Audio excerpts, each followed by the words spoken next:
할렐루야. 네, 오늘은요, 지난주에 이어서 하나 되게 하신 것 힘써 지키라 라는 말씀을 가지고 세 번째 시간입니다. 여러분들께서는 아마 목사님 계속 왜 하나 되라고만 하고 왜 그러십니까? 아무리 좋은 설교도 계속 들으면 좀 그러는데 왜 하나 되라고 계속 강조하시는지 좀 지루해할 수도 있고 오히려 하나 되려고 했다가 짜증나가지고 둘이 돼버릴 수도 있을 것 같아요. 그러나 성경을 보면 성경에서 예배소서는 교회론에 대해서 바울이 기록했다라고 그랬죠. 그러면서 교회론을 얘기하면서 교회에서 즉 예수를 믿는 사람이 구성하게 되는 공동체에서 가장 중요한 거, 봉사를 하던 교회에서 어떤 일을 하던 내가 교회에서 신앙생활 어떤 모습으로 하든지 간에 중요한 것은 교우들 간에 성도들 간에 서로 하나 되는 것, 이것이 제일 중요하다라는 거죠. 자, 그래서 예배소서 4장 3절 말씀에 여러분이 보면 평안에 매는 줄로 성령이 하나 되게 하신 것 힘써 지키라 이렇게 기록되어 있습니다. 그만큼 중요하다라는 거죠. 예배소서 전체의 내용을 봐도 하나 되라고 하는 거. 그래서 4절에서도 몸이 하나여 성령도 한 분이시오. 이와 같이 너희가 부르심의 한 소망 안에서 부르심을 받았느니라. 주도 한 분이시오. 믿음도 하나요. 세례도 하나요. 하나님도 한 분이시니 해서 반드시 교회에서 성도들에게 정말 중요한 거, 내가 무슨 일을 하기 전에 하나님 앞에 예배를 드리던 봉사를 하던 어떤 일을 하든지 간에 성도들끼리 하나 되는 겁니다. 서로가 서로를 이해하고 도와주고 배려하고 또 품을 수 있는 그러한 사람들이 모여서 교회를 구성하게 될 때 그 교회가 덕스럽게 되고 은혜롭게 된다라는 겁니다. 그리고 그 교회에 복이 임한다, 그 말씀이죠. 이 예배소서에서 이 하나의 됨에 대해서 우리 예배소서 2장에도 가보면요, 2장에 한번 가보십시오. 2장의 13절 말씀에서도 2장 13절에 이제는 전에 멀리 있던 너희가 그리스도 예수 안에서 그의 피로 가까워졌다라는 말씀을 합니다. 이방인들이지만 유대인들과 또 하나님과 그의 예수님의 십자가의 피로 가까워져서 하나 됐다라는 거죠. 대단한 겁니다. 우리를 하나로 만들기 위해서 16절에서도 이 둘을 십자가로, 이 둘을 한 몸으로 하나님과 화목하게 했다라는 거죠. 우리 하나 되게 하기 위해서, 하나님과 원수된 우리가 하나 되게 하기 위해서 우리 예수님이 십자가에 못 박혀 죽으셨어요. 그리고 또 하나 되게 하기 위해서 우리 성도들과 하나 되기 위해서 하나 돼서 나가게 하기 위해서 18절 말씀해 보십시오. 이는 그로 말미암아 우리 둘이, 유대인과 헬라인이 도저히 하나 될 수 없지만 우리 둘이 한 성령 안에서 아버지께 나아간다. 하나님 안에서 성도들끼리 하나 되게 하는 거, 이만큼 중요하다라는 거. 그래서 예배소서 1장에서 우리의 믿음이라는 것이 무엇인가? 성부, 성자, 성령의 공작에 의해서 이루어진 믿음, 그걸 이야기하고 예배소서 2장에서는 믿음을 가진 성도들이 교회를 구성하게 되는데 교회에서 중요한 것은 서로 하나 되는 모습, 이것이 중요하다라는 거죠. 여러분은 지금 교회에서 하나 되고 있습니까? 아니면 가정에서도 하나 되고 있습니까? 나중에 예배소 5장에서 가보면요, 남편들아 아내를 사랑하고 괴롭게 하지 말라라는 거죠. 아내를 자꾸 힘들게 하고 괴롭게 하는 남편들, 그게 왜 그러냐는 거죠. 또 아내로서 아내들아 남편에게 순종하고 복종하라라는 말씀. 요 말씀, 도대체 남편을 받아들일 수 없을 만큼 괴로워하고 힘들어하는 거, 이런 모습에 대해서도 나중에 예배소 5장, 6장에 가서는요 하나 되는 거예요. 가정에서 6장에서 보면 자녀들아 너희 부모를 공경하고 부모에게 순종하라, 그런 말씀이 나옵니다. 이렇게 하나 되는 거 전부. 그래서 교회론에 대해서 이야기하면서 내가 예수를 믿는 사람이라고 한다면 먼저 내가 구성하고 있는 공동체, 그것이 가정이 되었든지 간에 또 교회가 되었든지 간에 내가 소속되어 있는 그 공동체에서 반드시 다른 사람들과 하나 될 줄 아는 사람, 그 사람이 정말 믿음 있는 사람이고 그 사람이 그 가정 혹은 그 교회에 복을 내리게 하는 그러한 통로가 될 수 있다는 거죠. 가정에서 부부가 싸우고 다투는데 하나님이 그 가정에 복을 주시겠냐는 겁니다. 교회에서 서로 싸우고 다투는데 그 교회가 덕을 세울 수 있겠냐라는 거지요. 그래서 우리가 성도들이 하나님 앞에 예수 믿는 신앙이 있다고 한다면 나 자신을 쳐서 복종시키고요, 내가 하나님 앞에 더 겸손하고 낮아져서 다른 사람들과 하나 되어야 된다라는 겁니다. 여러분, 그래서 에베소서 4장 3절 말씀에 하나 되게 하신 것을 힘써서 지키라는 거죠. 그냥 적당히 넘어가라는 것이 아니에요. 그래서 제가 여러분께 계속 강조하고 있다는 거죠. 여기서 하나 되게 하신 걸 힘써 지키라라는 것이 헬라어에 보면은 무슨 단어인가 봤더니 보세요. 스푼디존데스라고 하는 이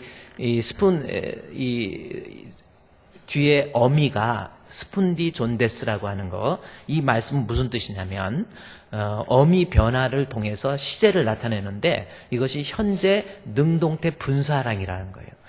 그래서 이것은 진행의 의미, 우리 현재 분사가 영어에서도 진행의 의미가 있고 과거 분사는 완료의 의미가 있다. 우리 많이 들었죠? 안 들은 분도 있겠지만 들었죠?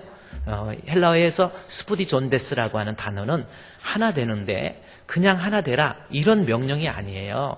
강한 의지를 가지고 진지하게 최선을 다해서 하나 되어야 된다. 그것이 힘써 지키라라는 말씀의 내용이에요. 여러분, 우리가 부부가 수많은 사람들 가운데 만나서 살고 있잖아요. 또 교회도 이 지상에 얼마나 많은 교회가 있습니까? 우리 교회 안에서, 주품교회 안에서 이렇게 만났는데 이 공동체에서 중요한 것은 하나 되어야 돼요.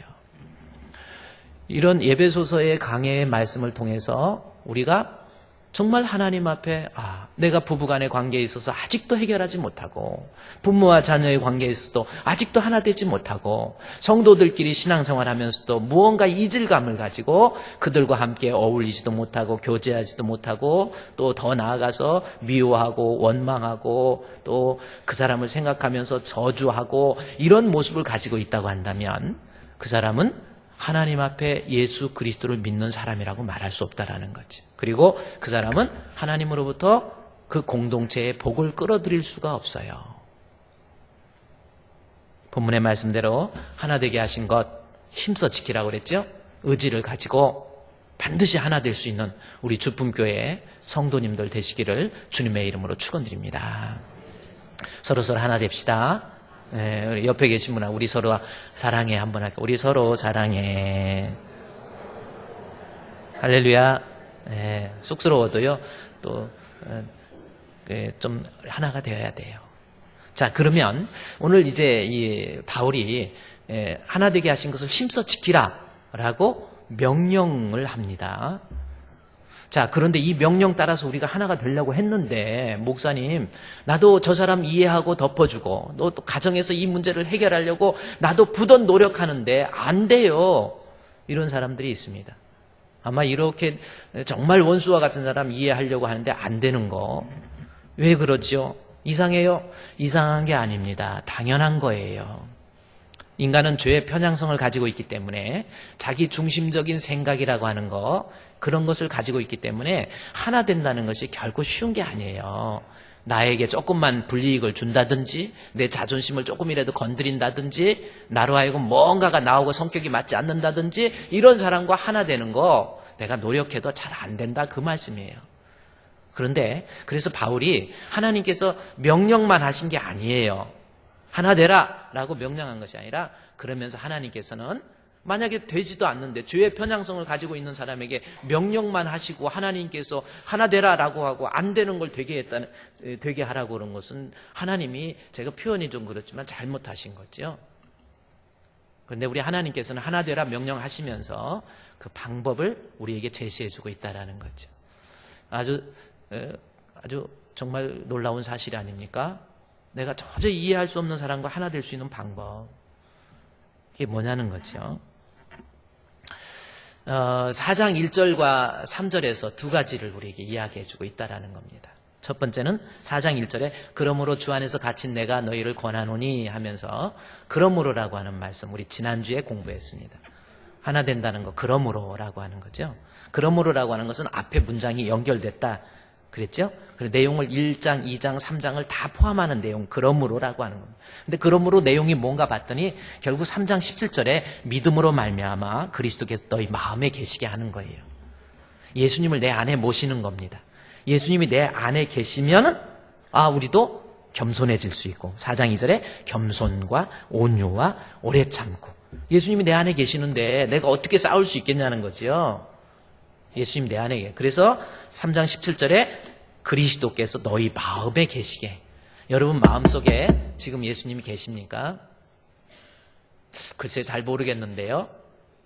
예수님 내 안에 영으로 계시는데 17절에 믿음이 있으면 예수님 내 안에 계십니다. 그래서 믿음으로 말미암아 영으로 계신 우리 예수님을 내 안에 모실 수 있는 거예요. 그러니까 예수님이 내 안에 계시면 내가 다른 사람과 싸우고 다투고 그러지 않는다라는 거죠. 여러분 부모 모시고 사는 집안, 제가 요즘 우리 나라에 막 부부가 싸우고 막 갈등하고 이런 게 많잖아요. 옛날에는 부모님을 모시고 살았잖아요.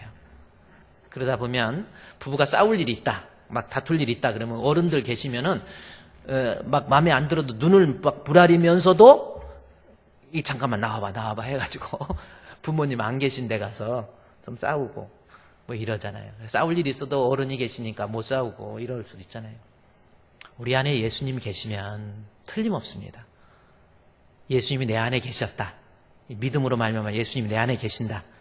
그것을 내가 매 순간 의식하고 사는 사람, 그 사람이 어떻게 교만 부릴 수 있겠습니까? 4장 2절에 모든 겸손이 나오죠. 어디 주님 앞에서 교만 부려요? 그렇잖아요. 하늘 보자 영광 버리고 이 땅에 오신 우리 주님 앞에 내가 잘나면 얼마나 잘났고 똑똑하면 얼마나 똑똑하다고 어디 교만한 마음을 품습니까?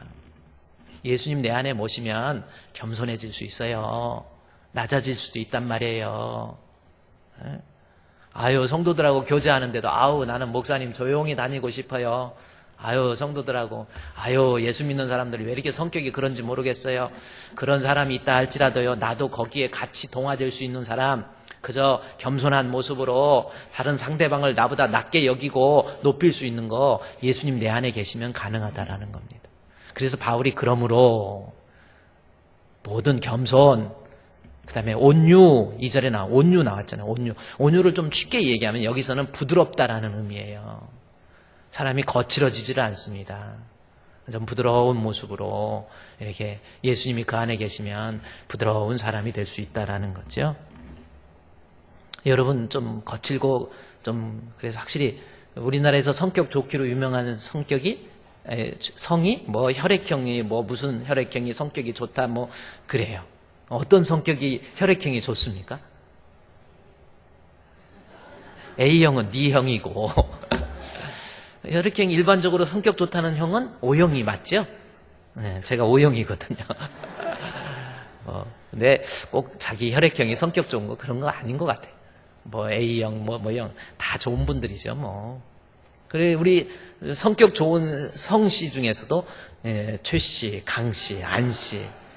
요즘은 안씨가 최씨보다 세다고 그러더라고요. 최씨가 물러났어. 그래서 안씨, 강씨 또 센 성이 뭐야 있죠? 조씨. 저 한 분 계시네. 근데 저분은 성격이 그렇게 센 것 같지가 않은데. 네, 저도 좀 부끄러운 얘기지만 출시라서 그러는지 몰라도 이 조상 탓이 아니라 저도 결혼해서 살면서 우리 아내 아우 어떤 때는 당신 진짜 예수님 모시기 전에 아우 이럴 때가 있었어요. 지금은 이제 나는 세상에서 우리 당신 정말 존경한다 그럴 때 제가 마음이 편한데 목사가 됐어도 믿음 없을 때 폼 잡고 다니고 그럴 때 뭔 일 있으면요 성격이 불같았던 것 같아요. 근데 예수님이 내 안에 계시면 불같은 성격도 점점 죽게 돼 있어요. 지난 한 주일 동안 저희 아내가 좀 몸살이 걸려가지고 막 아파하고 이래가지고 설거지들 좀 이렇게 몇 번 했더니 손이 쭈글쭈글해졌더라고요. 이게 주부습진이라는 게 이래서 걸리는 거예요.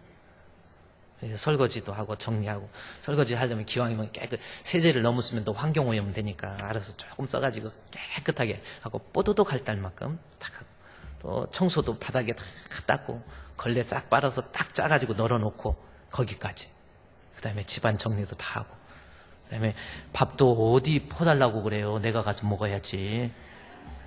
내가 가서 퍼먹어야지. 그걸 또 그래요. 좀 이렇게 해서 이렇게 아프고 힘들 때 가만히 생각해 보니까 정말 예수님 내 안에 계실 때는요. 어떤 사람은 좀 누가 아프라고 그랬어? 막 이런 사람이 있어요.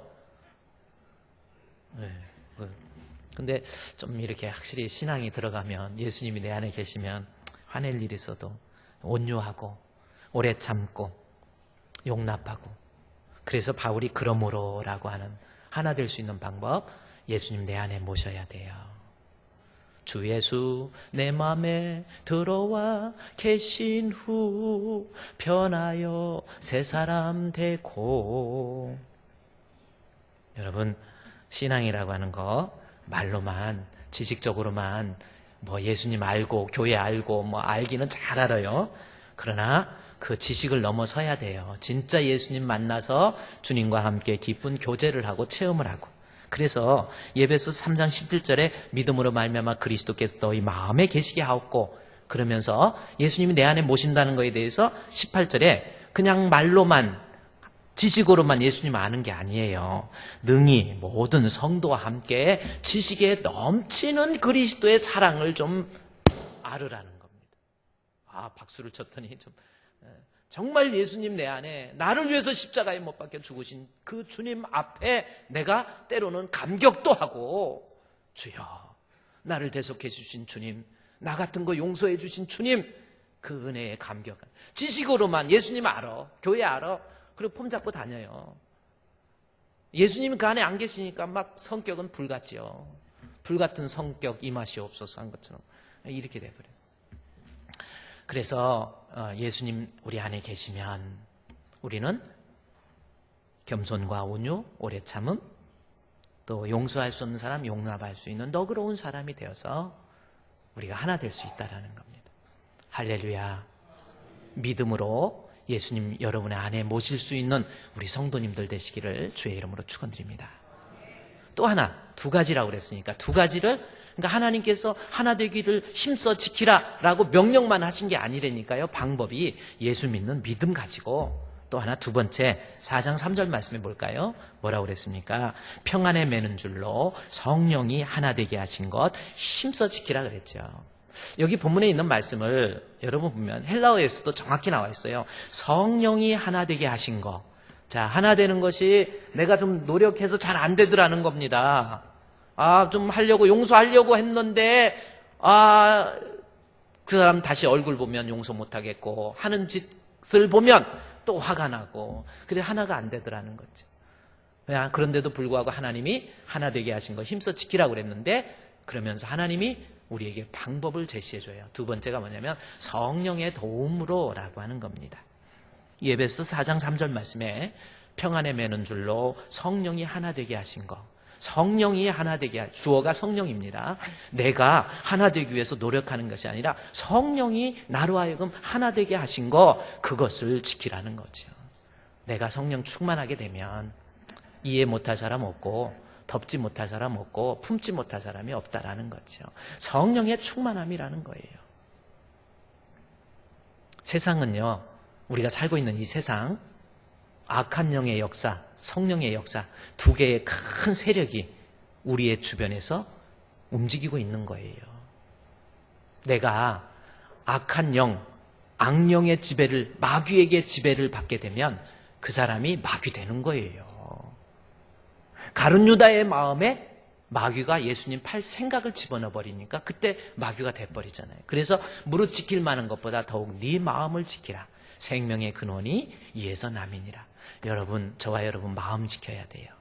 이 마음속에 악한 마음, 더러운 마음, 추악한 마음, 용서하지 못하는 마음, 막 섭섭한 마음, 원망하는 마음, 불평하는 마음, 이런 마음으로 자꾸 이렇게 생기면요, 이게 악한 영이 나를 지배하고 있구나라는 것을 알아야 됩니다. 여러분, 예를 들어서 2차 세계대전 때 히틀러라는 사람이 있잖아요. 히틀러. 그 사람이 수백만 명의 사람을 죽였어요. 사람 한 사람 죽이는 게 거의 있을 수 없잖아요. 수백만 명을 죽여요. 히틀러가 한 게 아니에요. 히틀러를 지배하고 있는 악한 영의 역사입니다. 우리는 그 배후 세력을 볼 줄 알아야 돼. 히틀러도 본인이 그렇게 이야기했잖아요. 사람을 죽이면서 가차없이 사람을 처형하면서 나는 늘 내 귀에서 누군가가 늘 말하는 소리를 듣고 있다 그랬잖아요. 그게 악한 영의 역사입니다. 원래부터 악한 게 아니에요. 악한 영이 내 마음을 빼앗은 거예요. 그러면 내 마음 속에 미움이 생기고 원망이 생기고 불평이 생기게 되어 있다라는 겁니다. 요즘 어금니 아빠라고 해가지고 이영학인가요? 어떻게 그냥 그 초등학교 아이를 그렇게 비참하게 죽이고 참 입에 담지 못할 만큼 그런 그 사람 얼굴 이렇게 보니까요. 그 중국의 영화배우 그 성룡 좀 닮았더라고. 그런 대로 인물도 괜찮아요. 사람이요. 아무리 인격적으로 좋고 아무리 외모적으로도 괜찮고 이래도 그 사람의 마음에 악한 영이 들어가면 그렇게 되는 거예요. 우리 남편이 왜 이렇게 막 험해지고 나만 보면 막 그냥 힘들게 하고 왜 그렇습니까? 악한 영이 지배하니까 그런 거라니까요. 그 배후 세력을 우리 볼 줄 알아야 돼요. 그래서 막 싸울 때 보면요. 막 소리 지르고 막 싸울 때 뭐야 하고 할 때 그 사람 눈빛 한번 보세요. 눈빛이 달라요.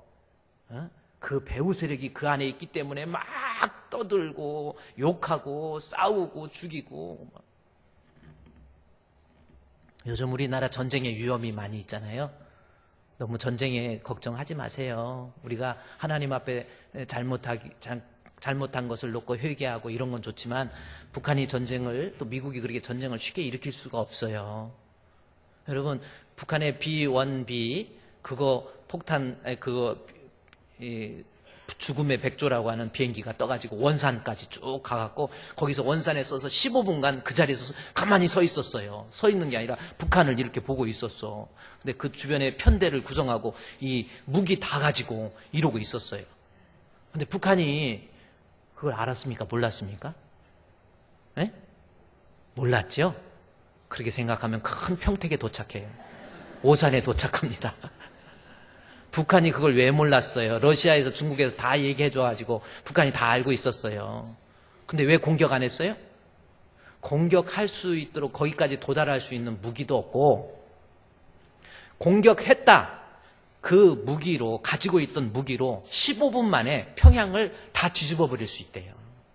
알아도 어떻게 할 방법이 없는 거예요. 이게 워낙 전력이 차이가 나니까 이거 방법이 없는 거예요. 그러니까 할 수 없이 모른 척 한 거야. 알고 안 때리면은 그러니까 알면서 모른 척 한 거예요. 북한이 우리하고 전쟁에서 얻을 수 있는 것은 아무것도 없어요. 내가 너무 전쟁에 대한 낙관주의가 아니라 문제는 우리가 예언자적 자질을 가지고 하나님 앞에 이 백성에게 이러한 위협을 주는 이유가 뭔가를 좀 깨닫고요. 우리 믿는 사람들이 하나님 앞에 좀 더 정직해지고 이러면 되는 거예요. 전쟁은 그렇게 쉽게 나지 않습니다. 김정일이나 김정은이 같은 사람들 가만히 보세요. 막 전쟁하고 막 로켓 핵폭탄을 장착해가지고 미국에다 쏘겠다고 그러고 그거 조선 그 방송 뉴스 같은데 하면은 여기 조선 써 있잖아요. 그거 여자 성공 또 성공 미사일 성공 하면서 조선노동당 총수령이시며 조선민주주의인민공화국에 계신 김정은 동지께서 미사일을 발사하셨다 성공 막 이래요. 가만히 눈빛을 봐요. 김정은이요 막 죽이겠다 막 미사일 쏘겠다 눈빛 보세요. 제가 사진 하나 하고 눈빛 한번 볼까요? 김정은이 눈빛 한번 볼까요? 제 눈빛하고 김정은이가 지금 자꾸 안 나타나는데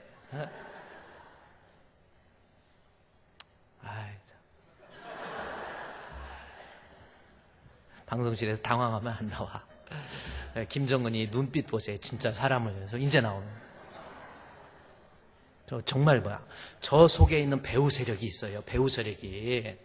제가 무슨 정치적인 얘기가 아니라 사람을 막 죽이려고 하고 막 복수하려고 하고 이는 이로 눈은 눈으로 그게 복수가 아니에요. 여러분 내가 이빨 하나 빠지면 남들 이빨 10개 부러뜨리려고 하는 것이 인간의 마음이에요. 그래서 인간이 가장 이는 이빨 하나에 이빨 하나, 눈은 눈으로. 그거는 큰 자비예요, 사실은. 김정은이 보세요. 막 때려 죽이겠다고 막 이러고 막 이게 보세요. 악한 영이 김정은의 마음을 지배하니까 그런 역사가 있는 거예요. 여러분, 내가 지금도 누구를 미워하고 이해하지 못하고 용서하지 못하는 거 정말 무서운 이야기예요. 내 안에 지금 악한 사탄 마귀가 내 마음을 빼앗는 거예요. 그러니까 괜히 미운 거예요. 막 누워있다가 자다가 괜히 섭섭한 것이 생각나가지고 일어나가지고 앉아갖고 한숨 푹 쉬고. 그게 왜 그렇습니까? 악한 영이 내 마음을 빼앗은 거예요. 악령이 지배를 해요. 성경적으로 실제로 이스라엘의 초대왕 사울왕이 있었잖아요. 사울왕의 마음속에 악한 영이 지배하니까 막 번뇌가 생기고 막 잠 못 자고 막 이러고 돌아다녀요. 성경이 어디냐면 사무엘상 16장에 14절 15절 말씀해 보면은 사울이 여호와의 부리신 악신, 사무엘상이 나와있죠. 여호와의 영이 사울에게서 떠나버렸어요. 성령이 떠났어요. 여호와께서 부리시는 악령이 들어가니까, 여호와께서 부리셨다는 건 하나님이 시켰다 이 뜻이 아닙니다. 하나님의 지배 안에 있는 악령, 이 사탄, 사탄이가 악령이 사울의 머릿속에 들어가니까 번뇌를 한다라는, 이 번뇌라는 것은 머리가 분열된다라는 뜻입니다. 이 히브리어의 뜻은. 그러니까 막 뭔가가 마음이 나눠져요. 마음이 확고하게 딱 정해지는 게 아니라 마음이 나눠져요. 어떤 때는 저 사람 미뻤다가, 어떤 때는 보기 싫고, 어떤 때는 이랬다 조석으로 변하는 거죠. 부부가 살면서도 좋은 거 생각 하나도 안 나고 못해준 것만 생각해. 얼마나 감사하다 이런 생각. 악한 영이 내 마음을 지배하면 번뇌하게 돼요. 마음이 나누어지기 시작하고. 여러분 그렇습니다.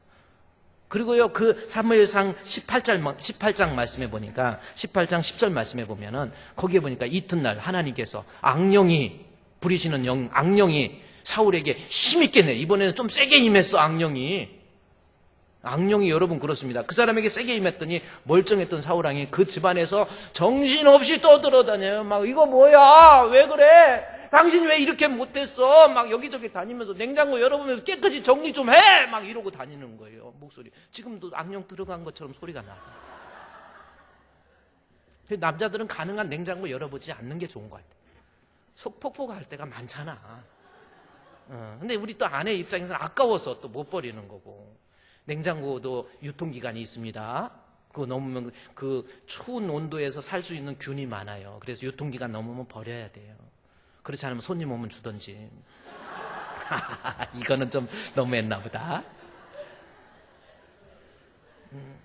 떠들고 다녀요. 악한 영이 그냥 내 마음속에서 들어오니까 막 여기저기 막 끊어다니고 막 이것도 집어던지고 애한테 너는 왜 이렇게 똑바로 못하냐고, 너 이것 좀 똑바로 치고 살아! 막 이러고 다니고요. 아내한테도 뭐 이렇게 하냐 뭐 저렇게 하냐 막. 아우, 이게요 악한 영. 그게 남편이 아니야. 알고 보면 그 남편 속에 사탄이가 확 들어가가지고 마음 빼앗은 거야. 그러니까 막 여기 정신없이 떠들어다녀요. 막 비 오는데 나가가지고 영화 같은 데 보면 막 이 다니는 것도 저것도 악한 영이 들어간 게 쉬워. 여러분 악령의 역사가 얼마나 무서운데요. 그래가지고 하는데 너무 막 이 사람이 막 자열적 김정은이 같이 돼버리니까 안 되겠다 해가지고 우리 왕님께서 이렇게 막 악령에 시달리니까 다윗을 불러가지고 다윗한테 한번 이 수금을 좀 연주하라고. 악기를 딱 들으면 마음이 포근해질 때 있잖아요. 오늘도 이렇게 우리 헌금송 이렇게 바이올린, 그 다음에 첼로, 원래 비올라가 하나 딱 있으면 피아노 3정도 딱 되면 얼마나 좋아. 딱 해가지고 하니까 마음이 어때요? 이 악령에 지배한 자들이 많이 있는 것 같아요. 예, 마음이 편안해져. 이제 사울이 악령이 지배하니까 막 미워가지고 저것도 믿고 이것도 믿고 막 부인도 믿고 뭐고 막 집어 던지고 막 이러거든. 집에 싸우다가 잘 집어 던지는 사람들 있죠? 그것도 악령의 역사야. 내가 이렇게 하면 너무 극단적으로 베레아에서 말하는 무슨 귀신론 얘기하는 것 같은데 그것이 아니라 진짜 악한 영이 내 마음을 빼앗으면 막 이렇게 집어 던지고 싸울 때도 그런단 말이에요. 그래가지고 악기를 연주하게 해가지고 다윗이 또 악기를 잘 치는 거예요. 어떻게 생겼는지는 모르지만 하여튼 이렇게 되면 여호와는 나의 목자시니 내게 부족함이 없으리로다 하면은 이게 성령에 사로잡힌 사람은 찬송을 듣고 아 그래 이래야 되는데 악령이 들어가니까 뭐예요? 내가 저것을 스스로 생각하기를 저 다윗이 연주하고 있으니까 이 벽에 뭐 하라고 그랬어요? 다윗을 벽에 박으리라 하고 사울이 어떻게 가슴에 또 창을 갖고 다녀요? 창을 빼가지고 그 앞에서 탁 던져버린 거야.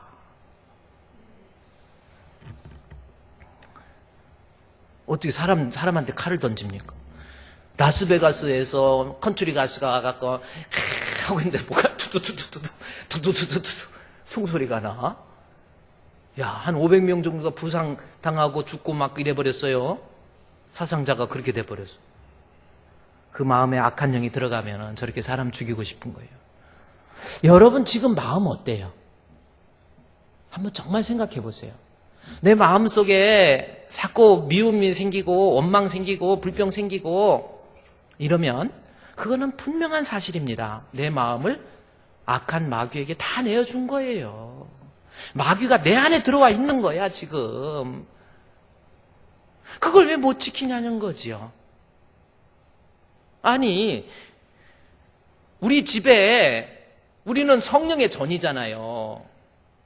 성령이 거하시는 전인데 우리 집에 알지도 못하는 엉뚱한 거 무서운 마귀가 내 안에 들어와 있는데 왜 그걸 그냥 놔둡니까?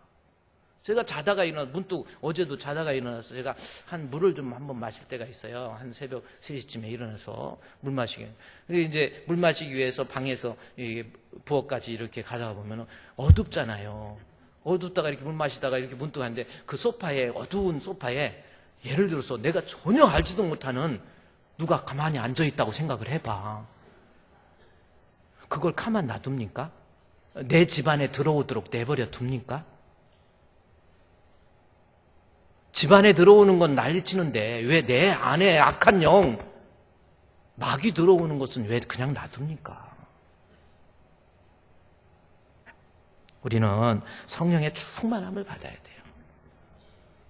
성령의 역사, 성령이 나를 다스리면 이 사람 달라져요. 아, 성령이 이 사람 마음속에 임하기 시작하면요. 아, 생각도 달라지고 이해할 수 없는 사람도 이해하게 되고 용서할 수 없는 사람도 용서하고 이런 사람, 너그러운 사람으로 바뀌게 된다라는 겁니다. 사도행전 2장의 말씀에 보면 어떤 말씀이 있냐면 오순절날 성령의 강림 사건인 사도행전 2장 1절부터 4절까지 보면은 마가의 다락방에 모여서 하나님 앞에 뜨겁게 기도하는 가운데 오순절날이 이미 이름에 그들이 다 같이 한 곳에 모였더니 호련히 하늘로부터 강한 바람 같은 소리가 있어 그들이 앉은 온 집에 가득하며 마치 불의 혀같이 갈라지는 것들이 그들에게 보여 각 사람 위에 하나씩 임하더니 라는 말씀입니다. 성령이 임한 거예요. 자, 유대인들은요, 여자들은 인구의 계수에도 들어가지 않았어요. 유대교의 전통에 의하면 아주 참 그래요. 우리 대한민국이 그래도 여권이 많이 신장되어 있는 것 같아요. 그렇죠? 남존여비 사상. 이게 무슨 뜻이에요? 남존여비. 남자가 존재하는 한 여자가 비참해진다. 이렇게 자기 남대로 해석하는 사람도 있더라고요. 그래서 우리 여전도회 같은 데서도 이렇게 모일 때 어제도 제가 식당에 보니까 우리 심여전도회 여전도회들이 이렇게 모였더라고요. 근데 가능한 남전도회 모일 때는 아내들을 데리고 오는 경우가 많은데 여전도회가 모일 때는 남편들 안 데려가요. 왜 그냥 오셨어? 그랬더니 아우 남자들이 있으면 불편해요. 그래. 왜 불편해? 그랬더니 남자들은 속이 쪼잔해가지고 남자들이 목사님 식사 한번 합시다 했고 같이 식사하러 가잖아요. 그럼 목사님 자기 짜장면 시키고 마음껏 드세요. 그러면은 지 짜장면 먹는데 내가 어떻게 마음껏 시켜? 시키는 게 된장찌개나 짜장면 이 정도를 남자들은 보러 먹고 배랑박에 기대고 그냥 이러고 먹고 말어. 또 여자들은요 시키면 벌써 단위가 틀려. 딱 펴놓고 낮에 식당 진짜 가봐요. 좋은 식당에는 여자들이 아까 한잔하고 다 있고요. 남자들은 별로 없어요. 된장찌개 집에 가면 참 많이 있고. 그래, 참, 어떻게 하다가 보니까 그랬는데, 여러분 성령이 지배하니까 유대인들이 여자와 남자가 하나 되지 못해요. 빈부 귀천의 차이가 있습니다. 그런데 오순절날 성령이 임하니까 사도행전 2장 44절에서 46절 말씀에 가보면요, 44절부터 46절까지 말씀해 보면은 성령이 임하고 난 다음에 모든 베드로가 이 말을 할 때 성령이 말씀 듣는 모든 사람에게 내려오게 되잖아요. 그러다 보니까 다음 44절부터 보면은 성도들이 함께 베드로와 함께 온 할례 받은 신자, 이게 뭐예요? 유대인들이거든요. 유대인들이 이방인들에게도 성령 부음을 묻고 이방인들과 하나 돼버려요. 이거는 사도행전 10장에 나와 있는 고넬료의 사건인데, 지금 사도행전 2장 얘기하니까 또 10장을 띄웠는데, 사도행전 2장에서는요 오순절날 성령이 강림하니까 믿는 사람들이 다 함께, 이 함께라는 말도 중요한 거거든요. 유대인들이 여자와 남자가 같이 어울리지도 않아요. 하나 돼버린 거예요. 같이 교회 안에서 성령 충만하니까 여자에 대한 이렇게 남존 여비사상 같은 그런 것도 없어지고요. 성령이 들어오면 똑같은 하나님의 백성, 하나님의 자녀. 그래서 다 함께해요. 우리 여러분 교회에서도 불평거리만 찾는 사람이 있어요. 가만히 아유 교회가 왜 그래요? 뭐 그래요? 교회 오니까 좋긴 좋은데 목사님도 인물도 반반하고 그만하면 괜찮네, 이런 사람도 있긴 있어요.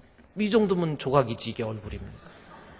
근데 그거까지는 좋은데 하다가 이것도 안 좋게 보이고 저것도 안 좋게 보이고, 아이고 교회가 왜 이래요 하고 성도들하고 같이 어울리지도 않아요. 이유야 불편해서 그랬는데 어떤 그러냐. 그러나 성령이 내게 임하면 믿는 사람들이 다 함께해요. 나보다 부족한 사람 있으면 내가 도와주려고 하고 그래요. 같이 얘기하면서도 같이 이야기하고 대화하고. 그래서 교회에서는요 우리 예배 마치고 바로 같이 마시고 같이 식사도 하고, 그게 성령 받은 사람의 모습이에요. 그리고 같이 커피도 같이 마시고, 좀 불편한 사람이 있으면 도와도 주고 같이 말상대도 해주고 이러는 거예요. 같은 모임에, 이번에 체육대회나 찬양대 같은 데도 모일 때 꼭 같이 모이세요. 우리는 그 자리에 없는 사람 욕하잖아요. 그러니까 나 없을 때 나 욕한다는 걸 알고 빨리 모여야 돼. 빨리 가서 같이 말하고 대화하고. 믿는 사람들이 다 함께, 성령이 힘이라니까요. 내 안에 성령이 들어오면 자꾸 사람들 만나고 싶고, 자꾸 이해해주고 싶고, 덮어주고 싶고, 무슨 일이 있으면 내가 도와주고 싶고, 이게 성령의 역사란 말이에요. 그래서 성령의 하나 되게 하신 것을 힘써 지키라 이러잖아요. 하나 될 수 있는 방법, 내 안에 주의 영이 들어오면 나도 이해 못할 사람 없고 품지 못할 사람이 없더라, 그 말씀입니다. 우리가 이 예배소서에서 그 다음 장에 가보면요, 예배소 6장, 5장, 6장에 나오는데 5장에 가보세요. 5장에 보면 5장 22절 말씀에서 보면 아내들이여 자기 남편에게 복종하기를 죽게 하듯 하라, 요 말씀이 나옵니다. 이게 무슨 뜻인 줄 아세요? 죽게 하듯 하라. 좋은 남편, 내가 관계가 좋아서 복종하고 그거 아니에요. 이건 믿음 아니면 감당할 수가 없어. 도대체 이 남자 왜 태어나가지고 나 만나가지고 나를 이렇게 힘들게 하는가 하는 정도의 사람이라 할지라도, 이게 죽게 복종하다는 것은요, 내가 감당할 수 없어도 신앙으로 믿음으로 이해하고 덮어주고 감싸줄 수 있는 사람, 그게 진짜 하나 되는데 그 방법이 뭔지 뭘로 하라고 그랬어요? 성령. 그래서 본문에서도 예배소 5장 22절에서 부부가 하나 되는 방법에 대해서 5장 18절에서 술 취하지 말고 그 대신 성령의 충만함 받으라는 거예요. 내가 성령 충만하면, 내 안에 성령이 들어오면 이해 못할 사람 없고 품지 못할 사람 없고 용서 못할 사람이 없더라, 그겁니다. 그래서 또 5장 25절 남편들아 아내 사랑하기를 그리스도께서 교회를 그리스도께서 교회 사랑한다는 표현이 뭡니까? 아내가 도대체 나한테 섭섭한 것밖에 없어요. 괴롭힌 것밖에 없어요. 예를 들어서 자꾸 남들과 비교하고, 다른 사람은 안 그런데 왜 당신은 그러냐, 뭐하냐, 자꾸 흠만 보이고 결점 보이는 사람은 그 사람의 마음속에 미안하지만 악한 영이 지배하고 있기 때문에 그래요. 성령이 들어오면 이 사람 완전히 변합니다. 성령이 들어오면 마음의 기쁨이 있고 너그러움이 있고 주님의 명령하신 그 명령대로 내가 이해하고 용서할 수 있는 그러한 사람이 된다라는 겁니다. 우리 여러분 불렀던 아까 찬송 아세요? 우리가 하나 되자고 하는 나 항상 주님을 멀리하고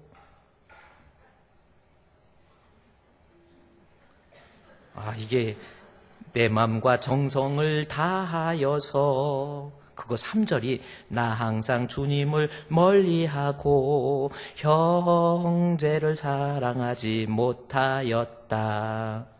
근데 어때서 웃었어? 생각해보니까 이상하네. 그 다음에 이러한 죄인을 사랑하사 주께서 몸버려 죽으셨다. 속죄의 큰 사랑 받으니 몸 내 생명 바쳐서 충성하리. 널 미워 해치는 원수라도 언제나 너그럽게 사랑하라. 널 미워 해치는 원수라고 해도 너그럽게 사랑하라는 거예요. 널 핍박하는 자 위해서도 신실한 마음으로 복을 빌라. 주께서 우리에게 명하시니 그 명령 따라서 살아가리. 할렐루야. 우리 안에 성령이 들어오면 원수라고 할지라도 이해하고 덮을 수 있는 사람이 되더라, 그 말씀입니다. 저도 목회하면서 저 사람은 왜 이러지? 저 사람은 참 왜 그러지? 괴롭게 하는 사람도 없지 않아 있을까요? 없을까요? 있을 수도 있고 없을 수도 있죠. 하여튼 그런 사람이 있을 수도 있죠. 죽을 때 보자 이런 생각이 든 때도 있어요. 죽을 때 내가 관 앞에서 다 얘기해 버릴 거야. 이런 생각도 들 때도 있어요. 그런데요, 우리 주님, 그러면 내가 막 답답하고 억울하고 막 이런 생각이, 내가 우리 주님 주신 마음, 성령에 충만하신 주님 마음이 내 안에 들어오면요, 마음의 편안함을 느껴. 주님의 마음을 본받는 자, 그 마음의 평강이 찾아오문 험악한 세상을 이길 힘이 하늘로부터 임함이로다. 아멘. 성령 임하면. 아름다운 고백이라고 하는 책, 제가 아마 가을에 하나 여러분에게 좀 추천하고 싶은 책이 하나 있습니다. 아름다운 고백, 방위랑 선교사가 쓴 책이에요. 우리 한국의 초대 교회사를 잘 그림으로 그려놓은, 이게 은유적으로 잘 표현했던, 저분이 방위랑이라고 해서 우리나라 사람인 줄 알았는데 우리나라 사람이 아니라 서양 선교사예요. 1800년도 태어나신 서양 선교사인데 조선에 와서 교회를 개척하고 선교사, 이런 분이 바로 이 방위랑 선교사입니다. 이 방위랑, 우리말 발음으로 해서 그냥 그럼 방씨로 하자 해서 방위량으로 이렇게 이름을 쳐서 우리 조선의 선교를 위해서 힘썼던 사람이 저분입니다. 그런데 우리 조선이라는 나라에 와가지고 이분이 깜짝 놀란 게 있어요. 예수 믿고 다 좋아해.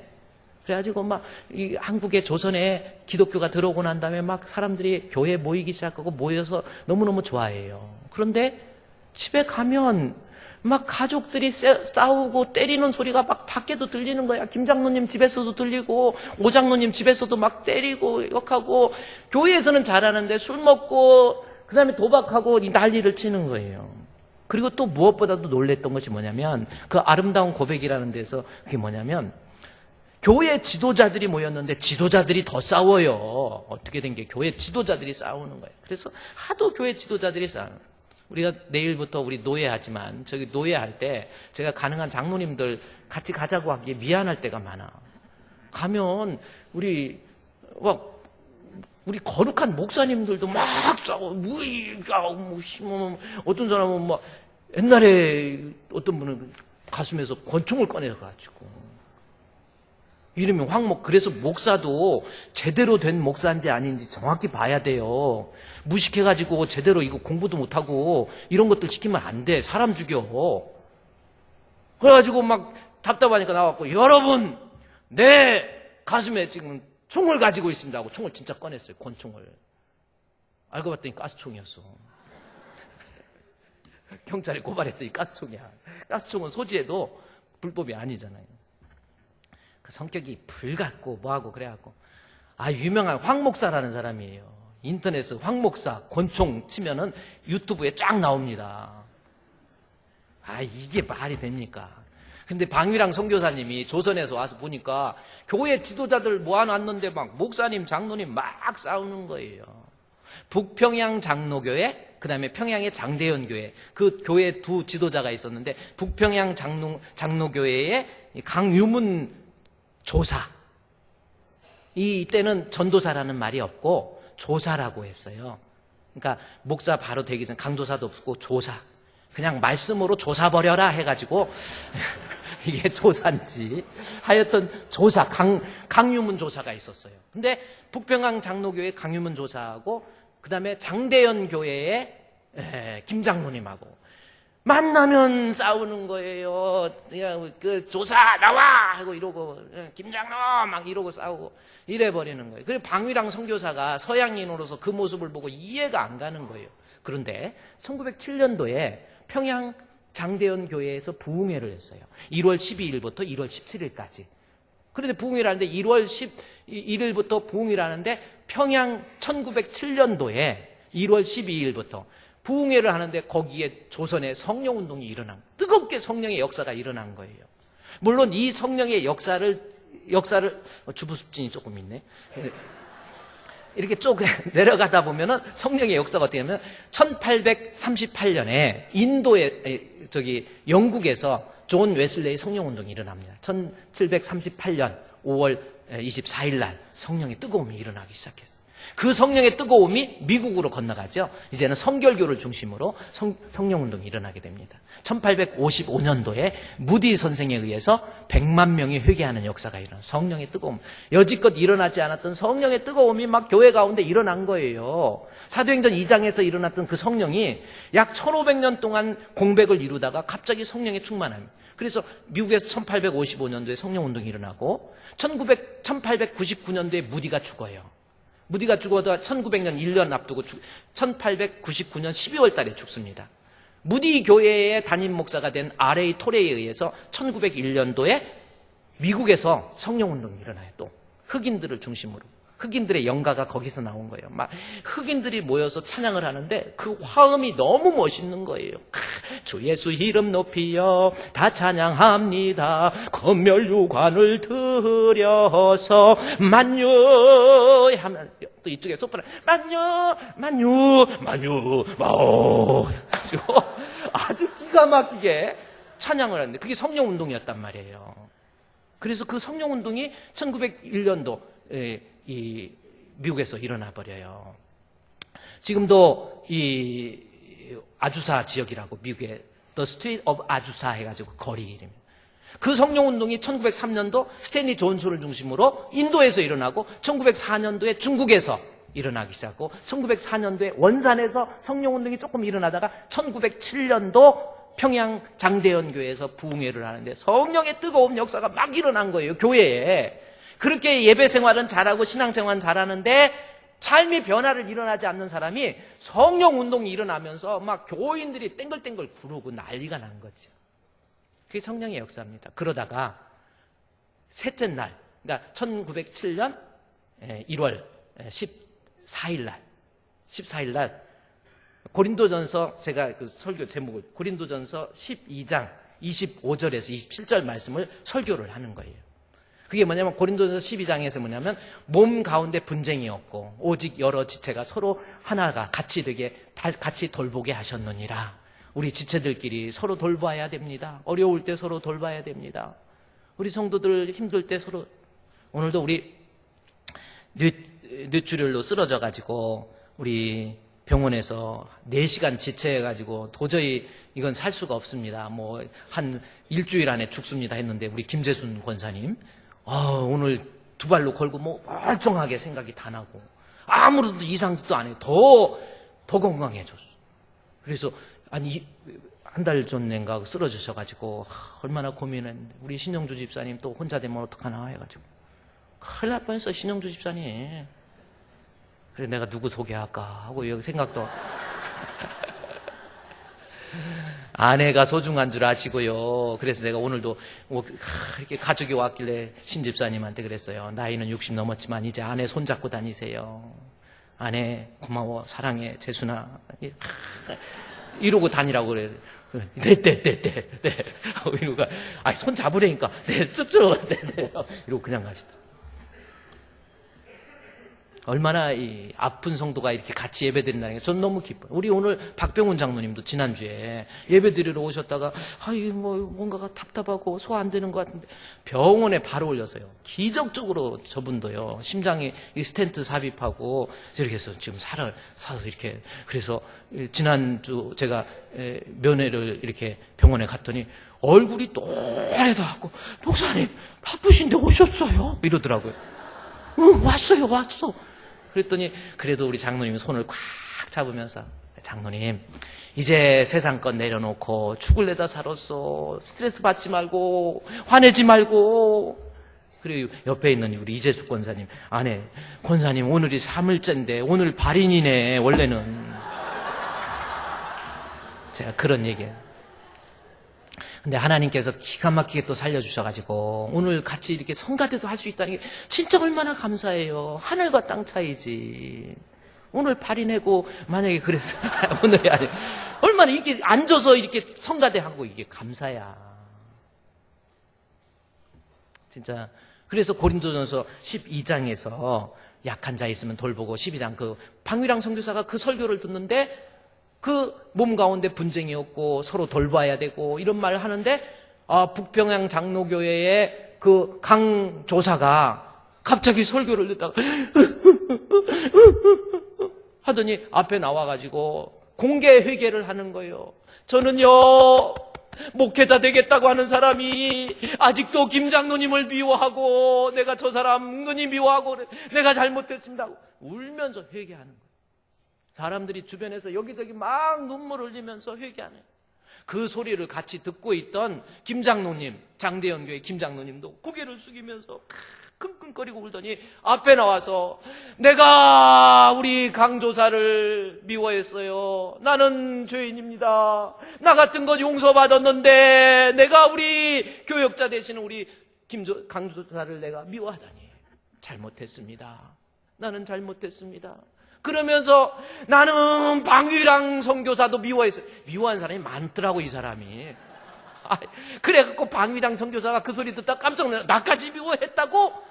그래가지고 아름다운 고백 아까 그 책이요. 아름다운 고백이라는 책을 통해서 성령이 우리 안에 임하면 내가 진짜 예수 믿으면 용서 못할 사람 없고 이해 못할 사람이 없더라 그 뜻이에요. 여러분, 지금 여러분의 마음속에 미워하고 있습니까? 아직도 해결하지 못하고 있습니까?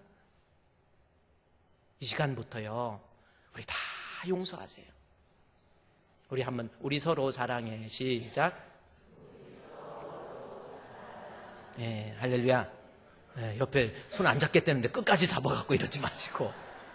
우리 주품교회, 여러분의 가정, 내가 성령 받아서 성령의 힘으로 하나 될 수 있는 아름다운 가정 공동체, 교회 공동체가 되시기를 주의 이름으로 축원드립니다. 이 시간 우리 하나님 앞에 기도해요. 하나님, 내가 아직도 내려놓지 못하고 아직도 원망하면서 미워하는 사람이 있는데 하나님이여 우리 가운데 구하는 자에게 성령을 주신다고 그랬거든요. 누가복음 11장 13절에. 그래서 하나님, 내게도 성령을 주셔서 다 용서하고 덮어주고 이해하고 이제는 성도들과 함께 교제하고 뜨겁게 주님 사랑하는 성도 되게 해달라고 우리 다 같이 동성으로 기도하겠습니다. 하나님 아버지, 저희 가운데 주의 성령으로 아버지 성령으로 무장시켜 주셔서 이해 못하고 용서하지 못하고 미워하고 원망하는, 그래서 공동체의 덕을 세우지 못하는 그러한 사람이 되었던 것을 고백합니다. 하나님이여 우리의 심령 가운데 주의 영으로 충만하게 무장시켜 주셔서 믿음 가운데 승리할 수 있는 저희들 될 수 있도록 주여 주여 주여 예수 믿고 변화될 수 있는 성령 충만해서 주님의 자녀로서 부족함이 없는 저희들 되게 해 주시옵소서. 예수님의 이름으로 기도드리옵나이다. 하나님, 우리 주품교회, 우리 성도들, 우리 교회 하나님 마음에 드는 교회 되기를 원합니다. 주님이 약속한 성령 충만하게 받을 수 있도록 도와주시옵소서. 이제 용서 못하고 이해 못하고 미워하는 거 다 내려놓고 주님의 마음을 본받을 수 있는 참으로 복된 주품의 성도가 되게 해 주시옵소서. 예수님의 이름으로 기도드리옵나이다. 아멘.